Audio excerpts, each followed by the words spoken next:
Hello, this is my attempt to deconstruct the source interrogation aspect of the independent source investigation for modern history. Um, I'll take you through the example given to us by the QCAA, but also an example that I've written in response to that as well. So without further ado, we'll get into it eventually. Basically, when I've looked at the source analysis section of the independent source inquiry investigation, I've tried to find the evidence to develop a sort of template, I guess, for students to create their own task. And so really what I'm looking at is trying to produce a template for students to use to create their own independent source investigation. So I'm looking here at the example from the QCAA and looking specifically at the source interrogation that's been done here. And reading through, I've noted that the author of this particular investigation has talked about the purpose here of the first source.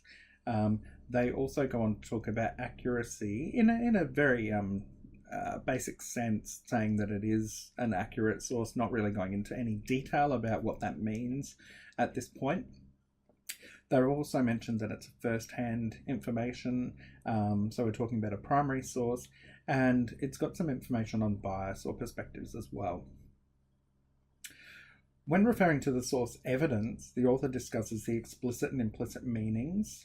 So explicitly states the rationale for the Cultural Revolution, and then it goes on to look at some implied meanings in that as well. So the calling to prevent a revisionist usurpation of leadership implies that Mao's personal authority had been usurped as well as that of the party leadership. So we're looking at explicit and implicit meaning, representation of key individuals as well, because we've got the portrayal of the role that Mao played within the revolution.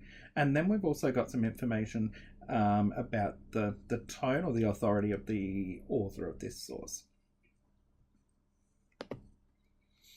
Going on to look at the judgment about usefulness and reliability and the evaluating criterion, the exemplar from the QCAA talks about sources being highly relevant and then goes on to explain why that is exactly by talking about the motivations of the individuals that the source is talking about. Down here we look at a source that looks at the reliability of the source, talking about the background of the authors. So we're talking about a secondary source here, and obviously we're looking at a source that's been written by historians, and so that's obviously something that's been pulled out as being an important and salient feature of the evidence in this source. Further down, we've got some commentary on the status of the author of the source.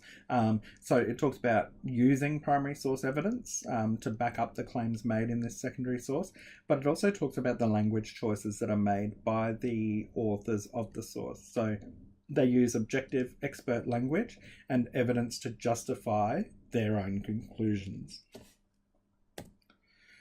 On the next page, we've got more analysis of motives and context within a primary source, and again, explicit and implicit meanings within those as well, which is interesting. I won't spend too long talking about that.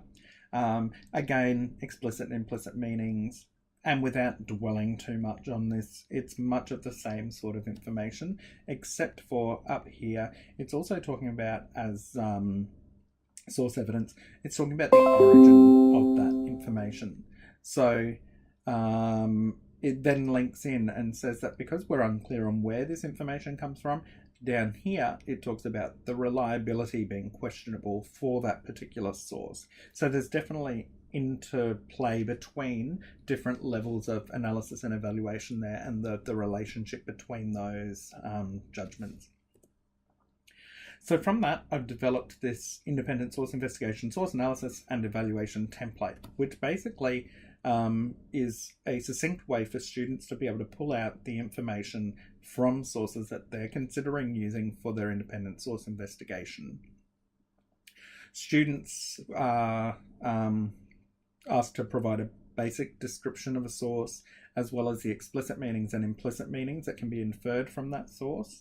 And I purposely haven't provided too much space for this. So it's not a place for students to copy information from sources. It's really getting straight to the point and asking them to, in dot points, indicate what the sources are about, and consider the context accuracy and so on.